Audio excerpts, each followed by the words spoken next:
that. Shalom, everyone, and thank you for joining our annual presentation of the Jewish World Dialogue. This year's dialogue focused on Israel-diaspora relationship. This is obviously not a new topic. Nevertheless, we decided to revisit it because of two reasons: change in reality that we are experiencing and change in the framework of this relationship.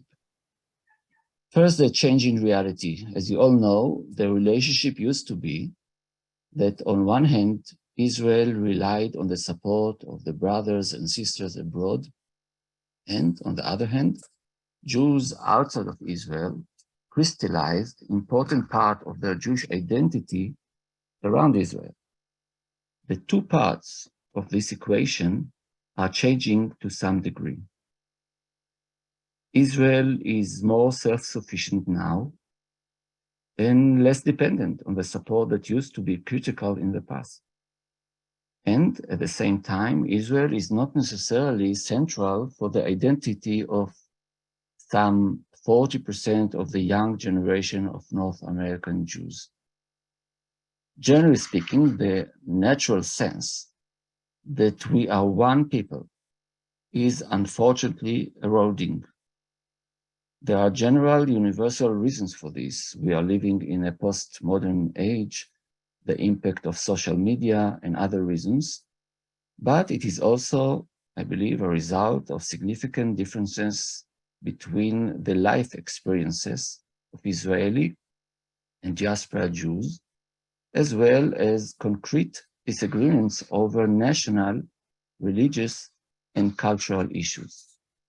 The second reason for revisiting Israel-diaspora relationship has to do with the fact that the State of Israel has upgraded its commitment to diaspora Jewry through a new constitutional obligation written in the Basic Law Israel, the nation state of the Jewish people. Some of us like this basic law, some of us dislike it, but as you already heard, this basic law, which is part of our emerging constitution, says that Israel will act to preserve ties between the state and Jews living outside of Israel, and that the state will act to preserve the Jewish heritage of diaspora Jewry. But what is the meaning of this commitment? And how should Israel proceed to fulfill this obligation? Well, the authors of this dialogue report, Dr. John Raskay and Dr. Shlomo Fisher, both senior fellows at JPPI, recommend a polyphonic approach to our shared identity, and John will explain it in a minute. One thing is, I think, clear. The secret of maintaining Jewish brotherhood, even in an era of disagreement, lies on our ability to be tolerant of one another.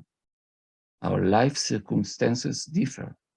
Our choices, personal and collective, are not identical, but we are still one people. So again, thank you for joining us, and the floor is yours, Nadia. Thank you so much, Yedidia, for highlighting some of the shifting trends impacting Israel-diaspora relations.